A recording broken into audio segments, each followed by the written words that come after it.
Hey guys, thanks for tuning us in for this 24th episode of Good Questions with Cameron Dole. Special guests for this episode include singer-songwriter Gary Chapman, also the leading sports handicapper in the world for my estimation, and our good friend Brandon Lang. We'll also visit with country artist, singer-songwriter Chuck Briseno.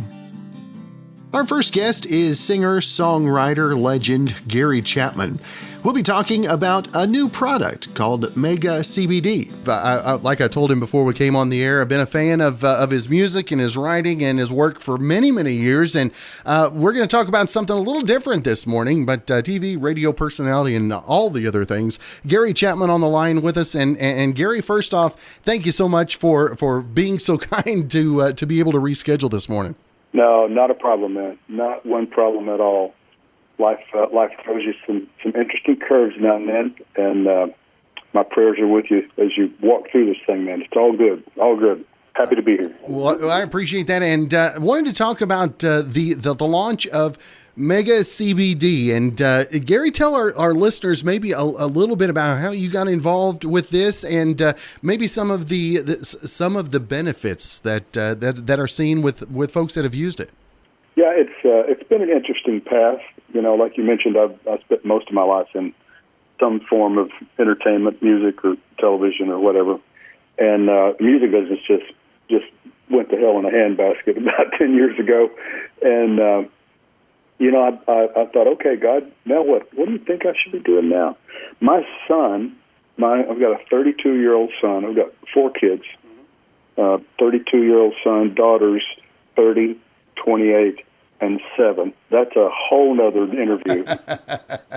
Yes, it is. No, my wife and I adopted a little girl, and she actually fits well in this interview. She's a special needs kid, and I, about 20 minutes ago, as I let her out at school, I gave her about a full milliliter of this product, and it changes everything for her. So, my son, like I was talking about, he got the first hemp growing license in the state of Tennessee in 2014. It's everybody has the same reaction, especially if you've spent an inordinate amount of time in Christian circles, which I have. Everybody thinks it's getting you high. Everybody thinks it's weed, and it's just not. It doesn't. Our product contains literally zero THC, the delta 9 cannabinoid, which is the piece of the what they call the full spectrum of cannabinoids in a CBD product. That's the piece that makes you want to eat every potato chip within a 5-block radius of where you are and forget your name. That's what gets you high. We don't have any of that, zero. So, we sell a lot to first responders, pilots, doctors, nurses, people that probably are going to be regularly drug tested and simply don't want to worry about it, but want the benefits of the product.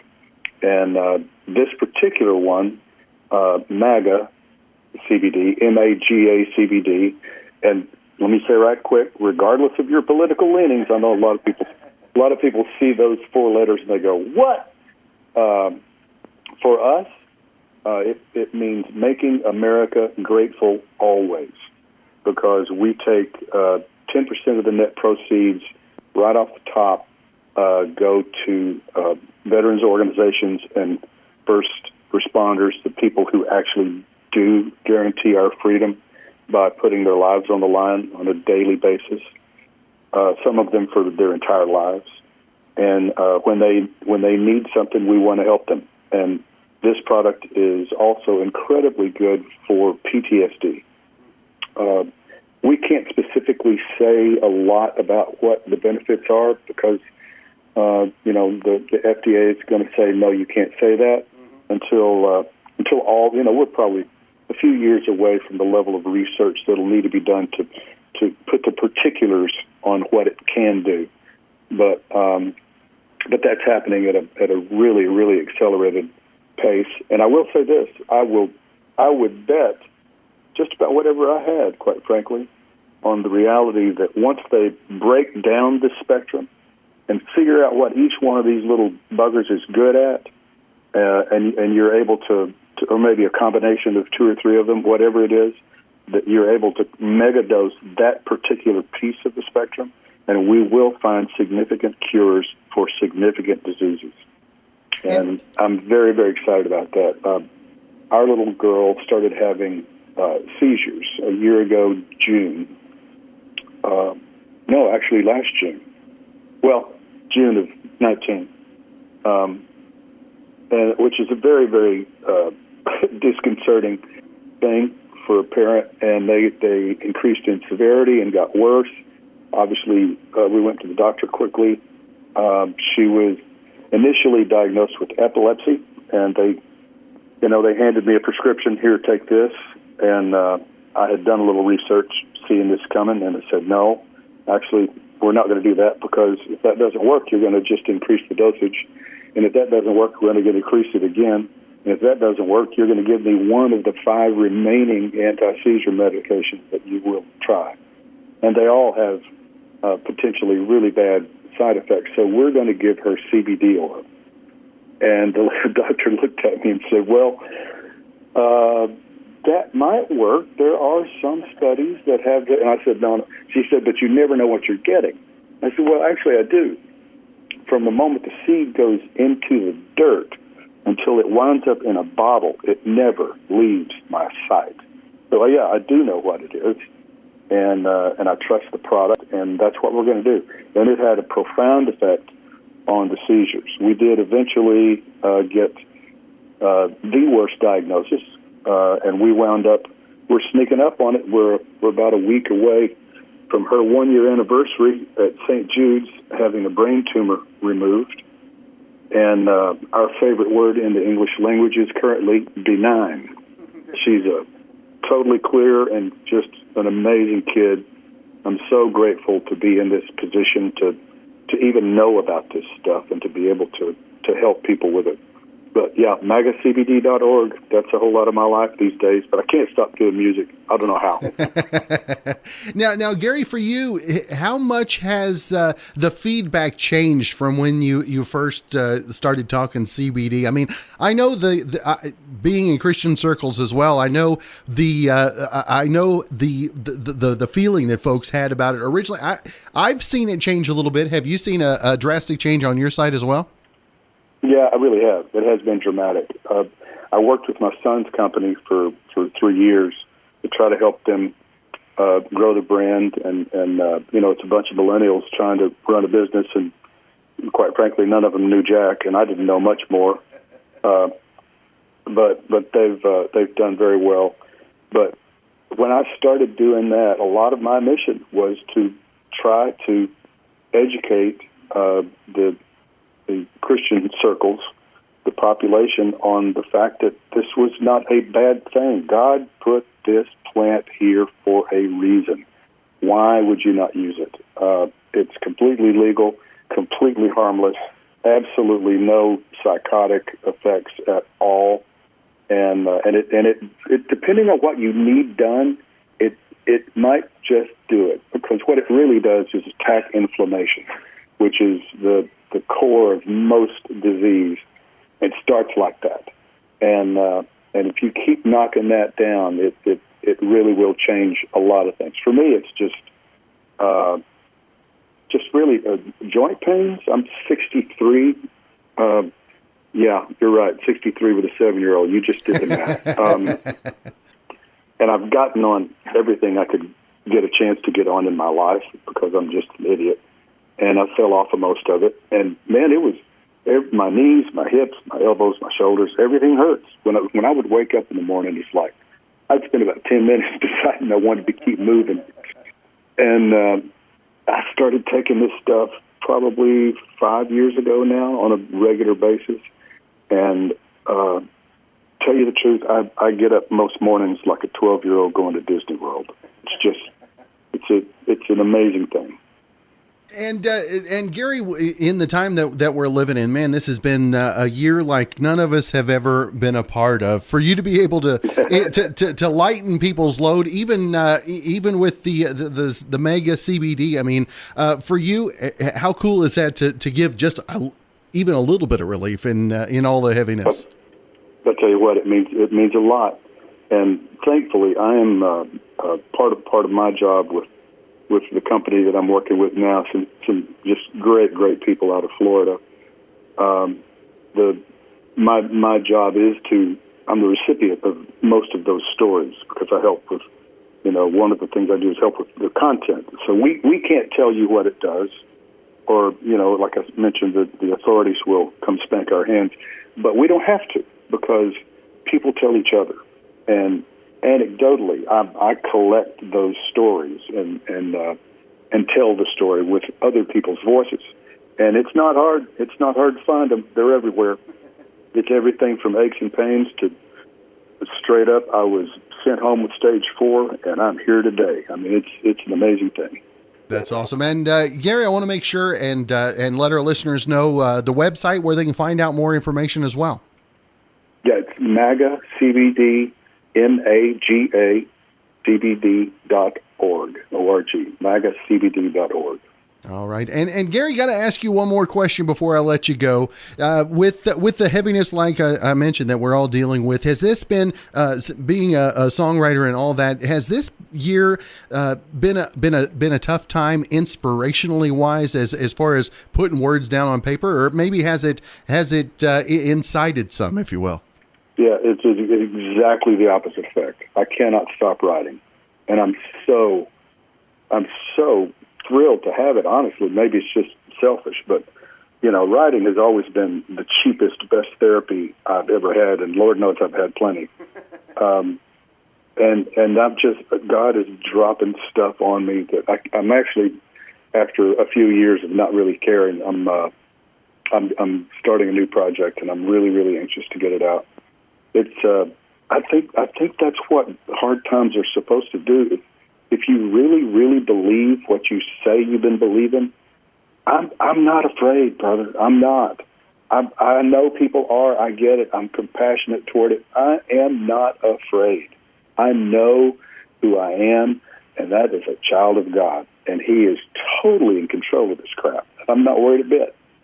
There you go. Again, the website to check out, MAGAcbd, go to MAGAcbd.org. And Gary, always, it has been a true privilege to visit with you this morning. Hopefully, we can catch up as the new project gets closer, and hopefully you have a good rest of your week, my friend.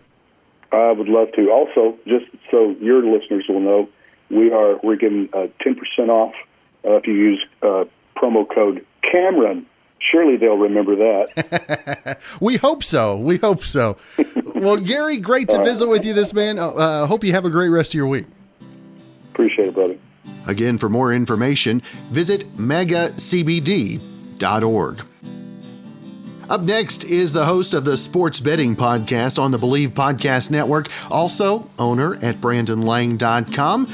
We'll visit with Brandon about the upcoming NFL and college football games this weekend. And every week, we like to talk to our good friend Brandon Lang. Of course, you can check him out on his website, BrandonLang.com. Also, on the Football Betting Show on the BLEAV Podcast Network. And Brandon, first off, happy Thursday to you, my friend.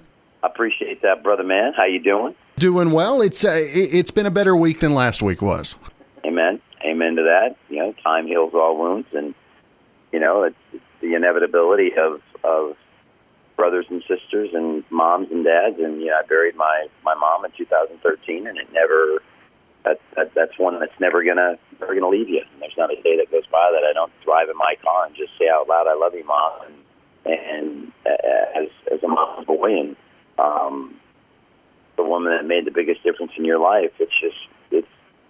It sucks about life that we say goodbye to our loved ones, but we deal with it, we move on, we heal, and we find solace in something and take comfort in something else. And for me, it's sports. For you, it's your radio show, and you know what? It's a great bunch of games this week, and especially in the Big 12, which is your neck of the woods. So I think we're in for a good weekend. Speaking of that, after last week's debacle, obviously there are some games out there this weekend. And what are the big highlight games that you see on the college football front? Again, you guys are the Big 12 in your area. I'm still shocked at Oklahoma blowing the 35-14 lead. Kansas State. I'm still, this is a Kansas State team that lost at home to Arkansas State, rebounded, came back from 3 touchdowns down, and won the game outright.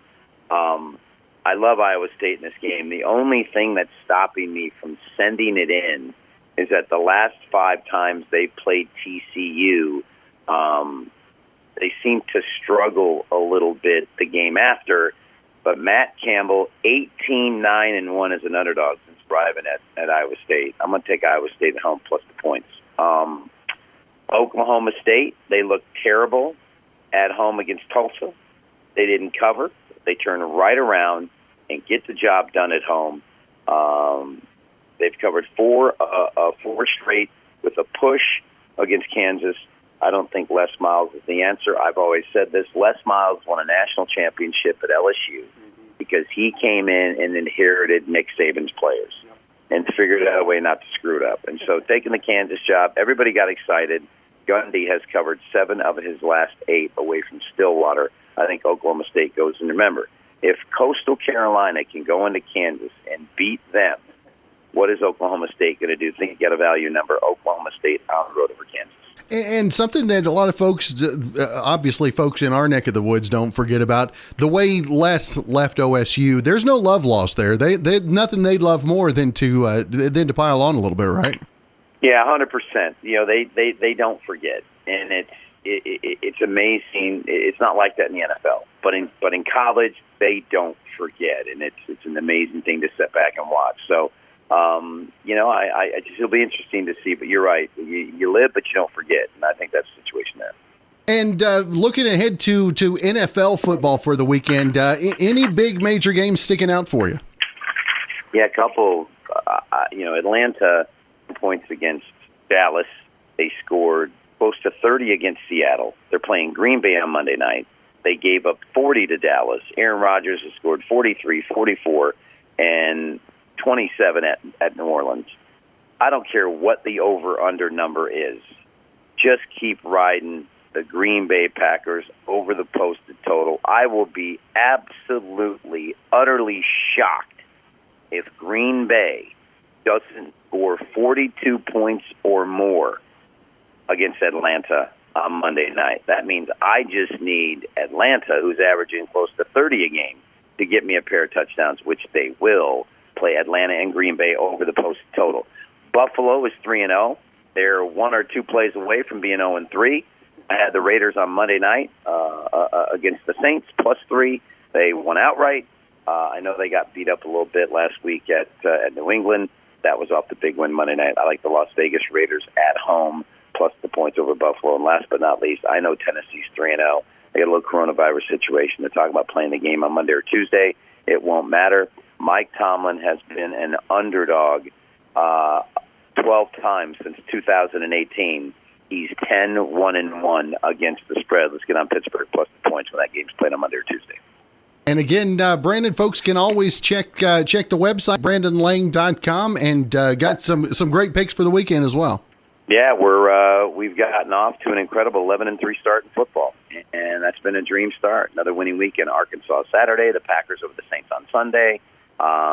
Just keep stockpiling. We've had a winning weekend every weekend in the NFL so far, and let's try to remain undefeated on Saturday.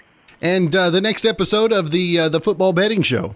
Yep, we'll be doing that tomorrow. It's been good so far. And again, I always say this here on your radio show: we got to be PG-13. The betting show is rated R, and we can let loose a little bit. So that's going well. That's awesome. Again, Brandon Lang, check him out, brandonlang.com, and also on the BLEAV Podcast Network. Brandon, I'll talk to you next Thursday. Have a great weekend, my friend. Bye. Thanks, bud. Again, for more information, visit brandonlang.com.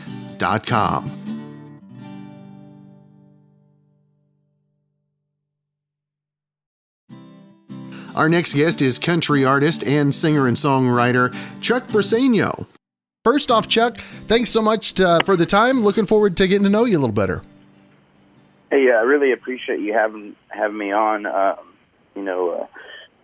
Guys like you are really helping out musicians and things like that during this time. So it's I'm just grateful to have a platform to talk and let people know what we're doing. And I know that you've set up shop in the hub of country music. When folks think of the hub of country music, Springfield, Missouri. I mean, that's where I think. And I know you've recently moved to Springfield, and because of the pandemic, has that kind of held things back a little bit on integrating into the community, if you will? Honestly, we've as soon as we moved here, we went on a 3-week run to Texas, and then that's when they shut a lot of places down in March. And then we came home and had about 6 weeks off, and then kind of started getting it again. And then we've been back to Texas, I think 1 or 2 more times, and then we've been to Wisconsin and Kansas and some other places. So we've been able to travel a little bit. I mean, I think we went to Nashville one time to do some stuff, and so it's hit or miss. But honestly, I've had, I guess, more time to maybe focus on production and writing and putting a show together. And we went into Sun Studio to record another song, and with Smith Music, who does our distribution, and they shot a video of that. So that'll come out later on, and maybe before the end of the year, hopefully. And then, it's like a double-edged sword, We take what we can get, and then we also kind of work on ourselves a little bit. And I think it's also maybe true for other musicians that haven't had time to be at home a lot. This is, even though I've been doing music for about 5 years, this is the first year doing it full time, and there's definitely a difference in the way you attack your project when you can do it full time and you put 100% effort into it. It's a completely different ball game, I think. So definitely, I don't know, double-edged sword. That's kind of the best way to explain it. And for you, with it being downtime and folks having time at home, kind of being locked down, has this is something that just popped up in my mind. Has this been allowed easier for collaborations because folks don't have so much time on their schedule? Maybe, obviously it'd be like a Zoom collaboration, but writing and stuff like that, has it allowed you maybe a little bit more openness to get with other folks to collaborate? I think, for some people that I've never really been one to write a whole lot with other people. I've definitely, dabbled a few times with a couple people here that I've met throughout the years, just working on stuff. I mean, I did a thing with Isaac Jacob, and then another friend of mine, Hunter Hathcote. We kind of worked on some stuff. But other than that, I mean, really, I kind of re-looked some things that I had. Like, I know a lot of songwriters will record little tidbits on their phone, or they'll write on their notes on their phone about they have an idea or a hook line or something. And I went back and looked at a lot of that old stuff and tried to make it better and try to finish it, and we did that with a few things. And then I think I went home for a little while and got to go down to the beach and just kind of really just take some time off. I mean, I'd been in the military for like 12 years, and I'd worked a corporate job for 2 years. It was pretty hard schedule. And before that, I mean, I was in high school, so I really hadn't had no stopping point, So this was kind of the first year I was able to really relax a little bit, and which was really weird for me because I'm very, I try to drive myself pretty hard, and I feel like I'm pretty ambitious, but I think that was kind of the most beneficial thing, was looking at some things again, and maybe a little bit of, maybe, I don't want to say reinventing yourself, but you definitely I guess, getting it to a point where it's a little more refined. Now, in terms of that. What have you found in this time away? What has it maybe changed some of what is the priorities in your life, music wise and writing, production wise, and has it maybe changed priorities as you've had a chance to sit back and reflect a little bit?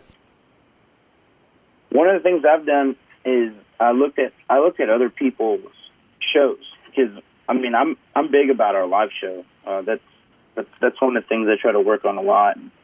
I mean, we've been pretty blessed. We've played over 100 shows this year, and I think that's a pretty high number considering, the circumstances. And we integrated a light show to our show, which is something that I've taken from different artists. I looked at Sam Riggs, I looked at the Powell Brothers, I looked at Wade Bowen, Randall King, and stuff like that to see like how their show looks and what do they do, and we kind of invested in a package there and worked that show out, because we want to bring something a little different to the people that our customers, I guess, that book us, and then also the people that listen to us. We want to definitely bring a really unique and fun show. So I mean, that was one thing that I really, really wanted to focus on. I mean, for the last couple of years, I really wanted to do it, but I never had the time to kind of sit down and design and build that, because you really have to program, and there's a lot of back effort there that a lot of people go to concerts. They may not necessarily, they see it and they know what it is, but it's like, well, how did they do that? And one of the people, Sean Simler, he's a light guy for Granger Smith, and I got to meet him when I was living in Maryland and kind of ask him a few questions. But I typically do that if I go to see a show, like Joey Pruski plays bass for Cody Johnson, and I went to one of his deals. They were up in Pennsylvania or Philadelphia, and I went and saw. No, I tricked myself. They were in Delaware, and I went and met up with Joey, and I was kind of like, hey, what in-ears do you guys use? And just stuff like that. And next thing you know, I'm shopping and trying to get those, as best as I can.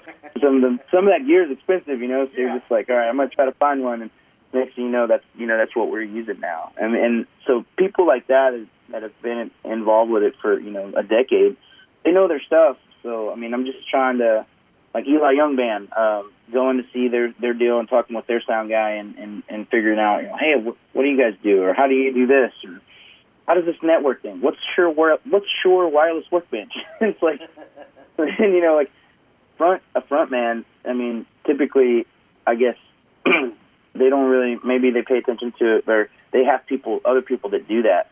But for me, being like, I have a couple of degrees in civil engineering, I just have to know how it works. That's just the thing. Like, it's like I've got the knack thing in my head. I've just got to know, how does that work, and how do I do that for our stuff? Because it's working for you guys, and I think that would be beneficial for us.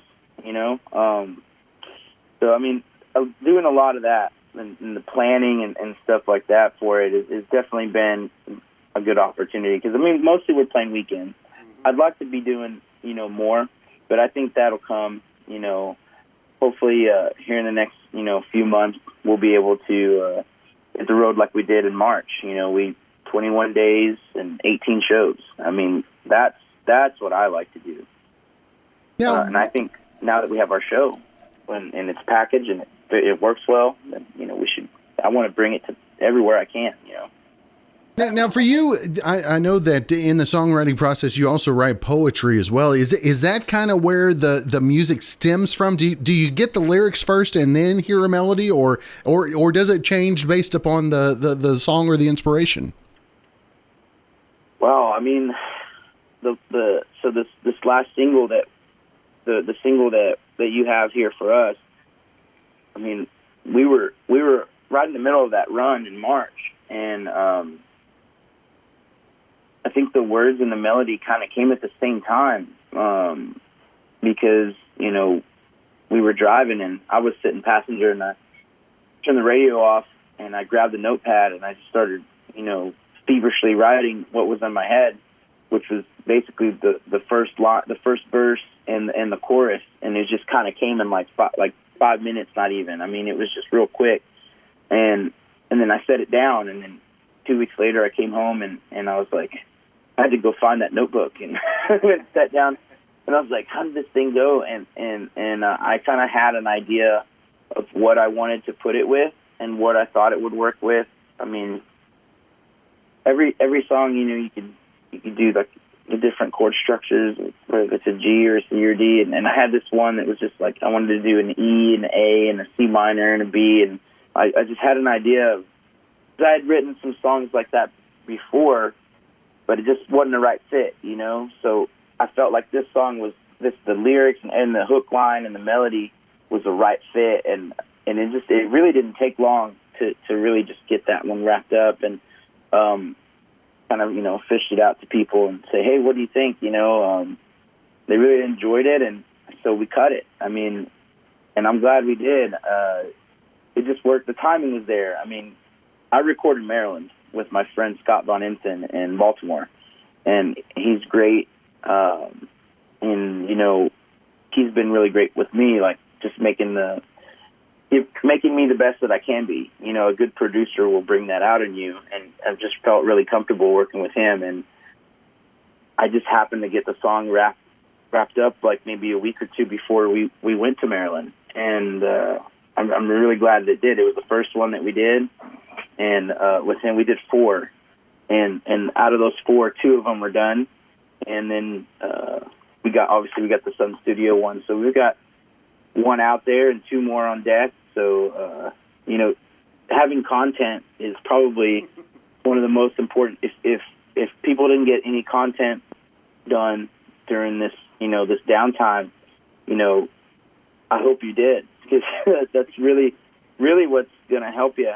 What a great opportunity to get some content in, and so I'm really glad that we got what we got. I think we didn't rush it, and I think we got some really quality stuff, and it's hard to tell. I mean, it's up to the fans. It's up to the people that share the music. It's up to radio stations and people that want to add it and spin it and help us out. Because I mean, if we can come down and visit you guys and play a show there locally, that's the end goal.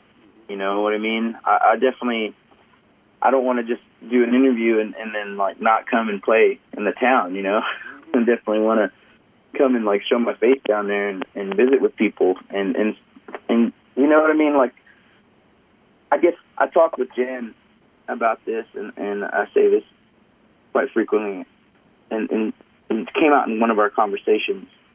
I said, if you put life into music, then music comes to life.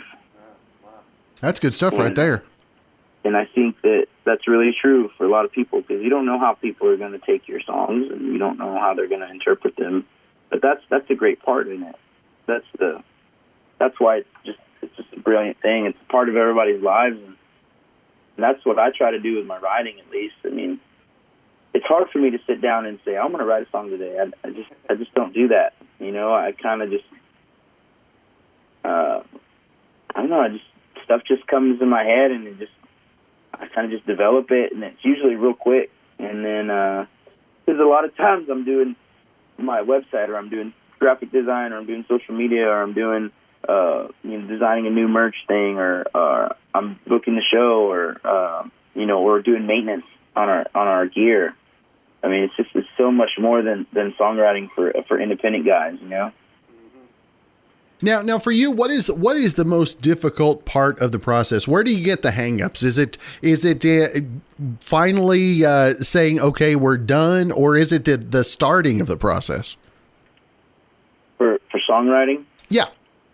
I would say that I've gotten to really, I think the difficult part is being able to set it down and just let it happen.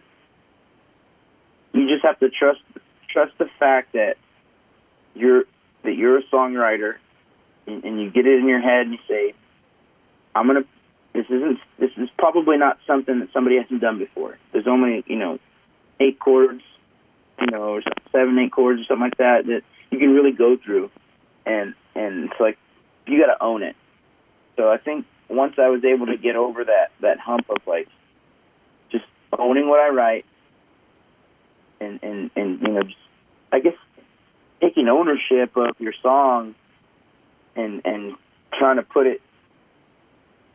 determine how it's going to go forward is probably the most difficult part, and setting it down for a bit, because there will be it might be a week I won't, pick up a guitar to write anything, but I might be coming back from a show, or I might be driving to a show, and I have something in my head, and I'll just kind of pump a note in there real quick, and maybe I'll record it on my phone, and then, just set it down and let it stew a little bit.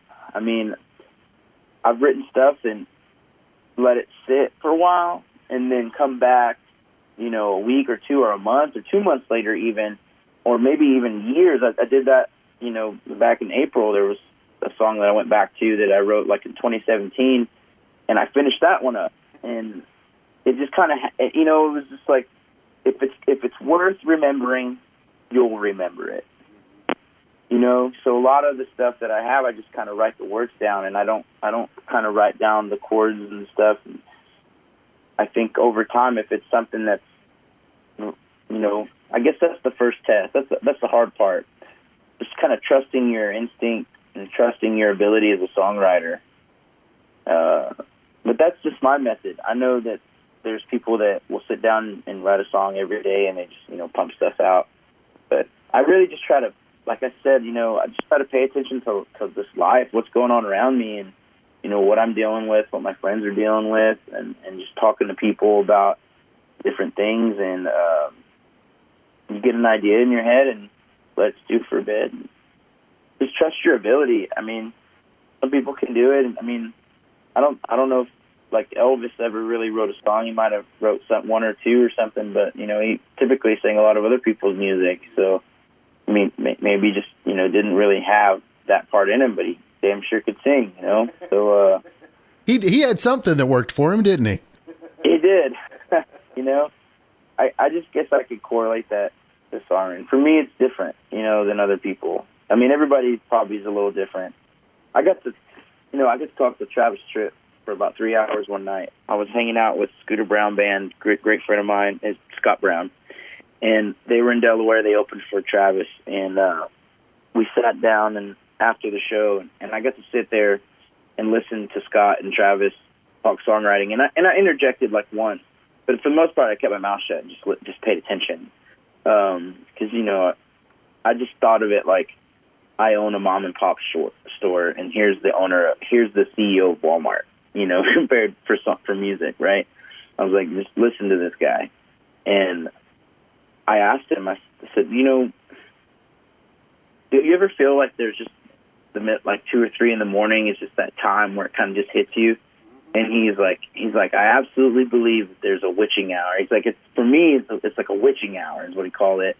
But I think for some other people, it might be a little different. But he's like, I'm a traditional notepad and pen. He's like, I've showed up to writing sessions with different artists, and they might have like a little drum machine that they like have hooked up that has kind of what they want in there already, and you kind of try to write to that.